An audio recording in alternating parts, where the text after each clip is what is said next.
through that, right? There are very dark times. But nu ek voor Lena zijn. Okay, it's just before Christmas. We have retired to Rosewood. We're just getting to know you. Okay.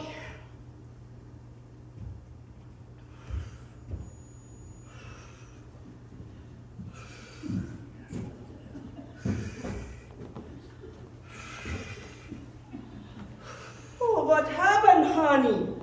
Val, those Fidalia gas prices. And now you had the new carbon tax. Well, what do you mean? That young pastor at the board said we have to be better stewards of our money. So I ran all the way home from church finance meeting behind Rudy Brandt's car and saved $1.50. Oh, Peter, that wasn't very bright. Why didn't you run behind a church bus instead and save $10? Oh, shoot, Lena, that was a good idea. Hello? Oh, nay. Oh, that can't be. What do you mean? Oh, I'm sorry, Johnny. I'll tell Dad. That was our son, Johnny. He just called that there is trouble with the car, sweetheart. It has water in the carburetor. Water in the carburetor? That is ridiculous. Peter, I tell you that there is water in the carburetor. You and Johnny don't know nothing about a carburetor. I guess I'll go check on it. Yeah? Where's the car? Well, it's in the river underside the bridge. Oh, Bonnie. Oh, you know, we just have so much time. What are we going to talk about? I remember a story. Did you hear that back in the good old days, there was this preacher, Corny Lone. He was going to have evangelism meetings, but he got lost and ended up in Morden. And he had to ask directions to get to Winkler. Well, somebody helped him. He decided to take the opportunity to say, do you want to know how to get to heaven? But what happened then? Well, you know the people from that Winkler area. That guy said, well, if you don't even know how to get to Winkler, I do not think I'll take directions for you on how to get to heaven.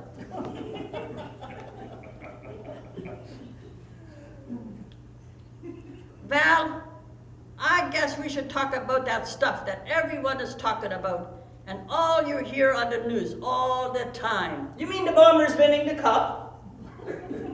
No. Let's talk about the coronavirus. Remember when all of us old folks were stuck in quarantine in this building? Yeah, that's right. That was a nightmare. Turns out we had to make a lot of inside jokes. You know what I mean. Oh, Peter, the government takes everything right. Oh, but you, what did they take now? Well, that Trudeau stole one of your favorite sayings. Which one? Well, you always said, I wouldn't touch him with a 6-foot pole. Now that's our national policy. Can't touch nobody. Oh, yeah, it's been a tough coronavirus season. You know, I heard that Diana Ripple, she was just very concerned during summer about the young women getting the COVID, so she invented a pattern for something called a trikini. It was a 2-piece bikini with a face mask. It sold very well up at Grand Beach. But it sold out in Winkler even faster at the Seerstue because the women thought they were getting a good deal on 3 fancy head coverings.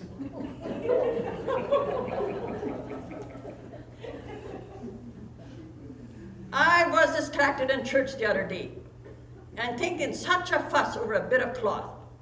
I mean, what's the difference between wearing a head covering and a face mask or wearing a bikini? Yeah. What are you thinking about a bikini in church for? You should repent. Well, one you wear for the hubby, the other wear for the government, and the bikini, what do you wear that for? Maybe to get the vitamin D that we need to fight the coronavirus, eh?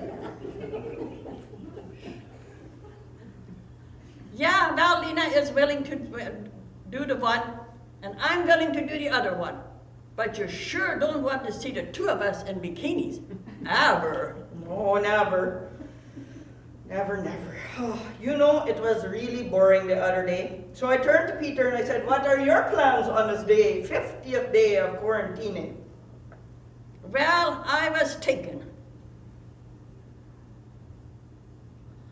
There is nothing like relaxing on the couch after a long day of just being totally tense on the couch. Yeah, that's a big change there. Yeah, being stuck with Peter was so bad, we finally made a schedule. He got to sit on the can from 8 to 9, and I'd make big plans to sit on the couch during that time. Then we'd switch. These Rosewood rooms here just felt so small some days, you know what I mean, eh? It got so bad sometimes we had Marislope 3 times a day, you know what I mean. We found out we were like dogs. We got excited about car rides and walks and almost started barking if we saw Margaret Clausen pulling up from the outside world. Yeah, you know everyone feels stuck inside when the weatherman says the world is at the room temperature outside. Yeah, that world sure turned upside down. Old folks around here were all sneaking out of the house after dark. We saw you. And our kids are all yelling at us to stay inside on the Zoom calls. Well, we are so bored sitting around with that coronavirus out there that Lena and I utter some spoofs. How did you know? Oh, hey, did you know that the Bartles overheard their horses talking to each other? Oh, but Val, what did they say? Well, the one horse says to the other, have you tried some ivermectin to fight that COVID? The horse says, I haven't, but my neighbor has. Lena, I was wondering, what's the difference between a Mennonite and a Hutterite? Yeah, I've been wondering that too, and I guess us Mennonites is just too cheap to buy the uniform.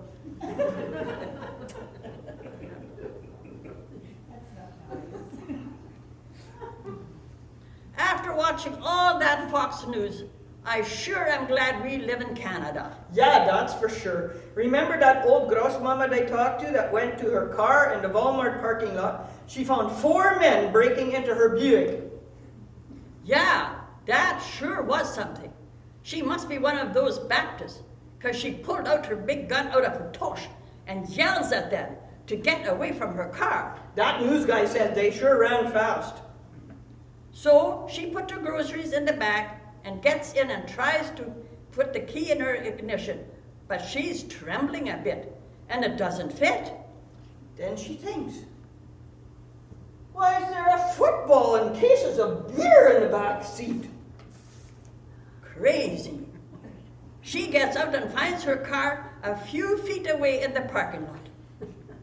So she moves her groceries and heads to the police station to tell them about her mistake. That cop, he just may shut you lock. He just killing himself laughing. He points to 4 big guys at the other end of the counter who are just reporting that their car got stolen by a little white-haired old lady with a very, very big gun. You can't even make this stuff up. That was on the news. Lena, I think I should go and help Johnny. Okay, you see if you can find that water in the car. I was right. I always am. You know, that Peter, this is just between you and me. He tried to buy me a Christmas present when we were first honeymooners, you know. Well, the Zeller's lady says, how can I help you? And Peter says, I want to buy my Lena a present. I was hiding in the change room listening. Well, how about a sewing machine for $200? Oh no, says Peter, that is way too much money. Well, then how about a coat for $50? Oh, but nay, what are you thinking? I am made of money? The sales lady was getting very frustrated.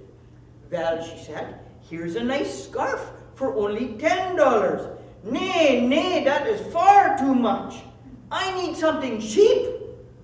That lady, she's getting fed up with my Peter, and she finally says, well, if you want cheap, why don't you look in the mirror? You'll see cheap. Ha ha. I just about fell out of the change room. I was laughing so hard. My Peter, he was tongue-tied and red as a beet.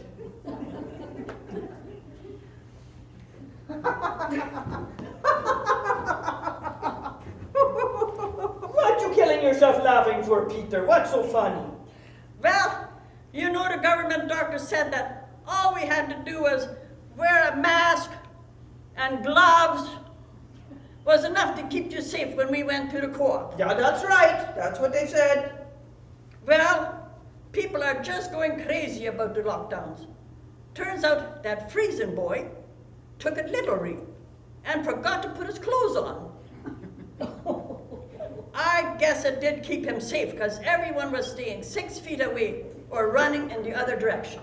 Oh, that's shocking. That is Rosewood here. Oh. I got a joke for you, Lena. What did Adam say the day before Christmas? I don't know. What did Adam say? It's Christmas Eve. You shuffed. Oh, do you remember when our Betty dated that big city Mennonite brethren boy and they went Christmas tree hunting in the sandy lands? Oh, yeah. They wandered around a long time, and he just wasn't happy with any of the trees. Betty didn't know what his problem was. Finally, that young bangle says, well, 5 minutes more. If we don't find one with lights, we will go home. Sure glad Betty ended that quickly. Dumb cuff. Oh. You know that I heard our friends Alan and Susan got so bored during the pandemic lockdown that he purchased a world map and gave Susan a dart and said, throw this, wherever it lands, that's where I'm going to take you once the pandemic ends. What happened? Turns out those folders are spending 2 weeks behind the fridge.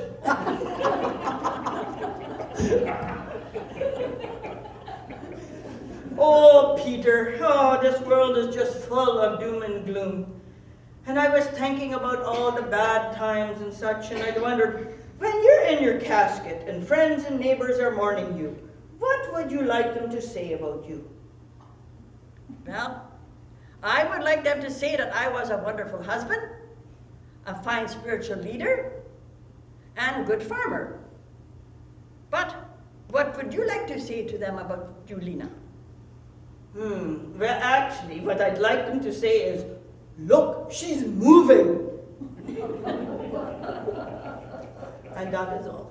Merry Christmas. Merry Christmas.